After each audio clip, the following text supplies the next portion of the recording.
The following morning, Katherine and Emily met again, this time at a small, dimly lit office in a nondescript building near the edge of town. The office was a stark contrast to the mansion's grandeur, with its cramped space and sparse furnishings. A wooden desk, cluttered with paperwork, and a couple of mismatched chairs set the stage for their final transaction. Emily arrived promptly, her demeanor brisk and professional, though Katherine couldn't help but notice a slight tightness in her shoulders, as if she were carrying an invisible burden. They exchanged pleasantries, but the conversation was curt and businesslike. Emily's eyes darted around the room, betraying an impatience that Katherine found oddly unsettling. After settling into their seats, Emily placed a stack of documents on a desk. "Here are the final papers for you to review and sign," she said, her voice clipped. "We'll need your signature on each of these forms to finalize the purchase." Katherine took a deep breath and looked at Emily, trying to mask her own nervousness. "Thank you. I had a chance to visit the mansion yesterday. It's definitely going to need some serious renovation. The dust and the overall state of disrepair are quite something. But I have to say, I do like the mansion. It has a lot of character." Emily nodded briskly, her expression unreadable. "That's good to hear.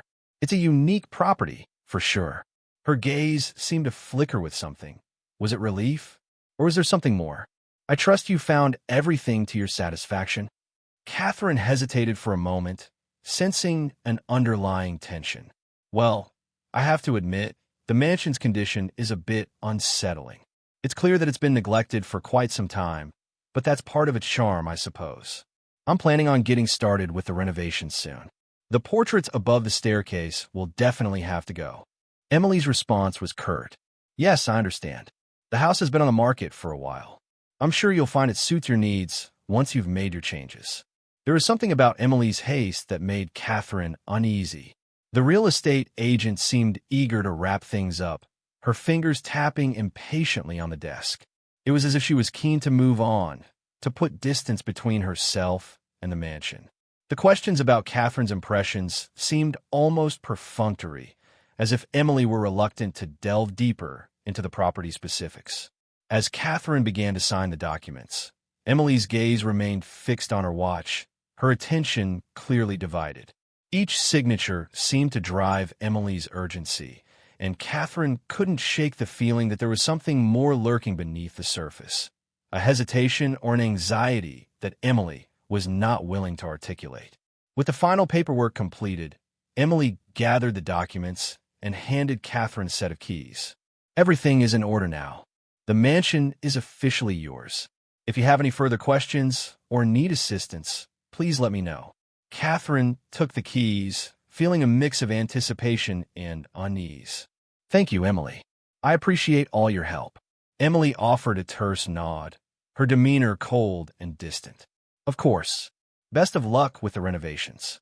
With that, she gathered her things and quickly exited the office, leaving Katherine alone with the stack of paperwork and a growing sense of foreboding about her new property.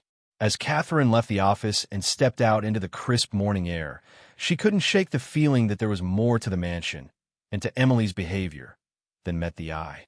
The excitement of her new purchase was tinged with a disquieting sense of anticipation, as if the true nature of the mansion's secrets was only just beginning to unfold.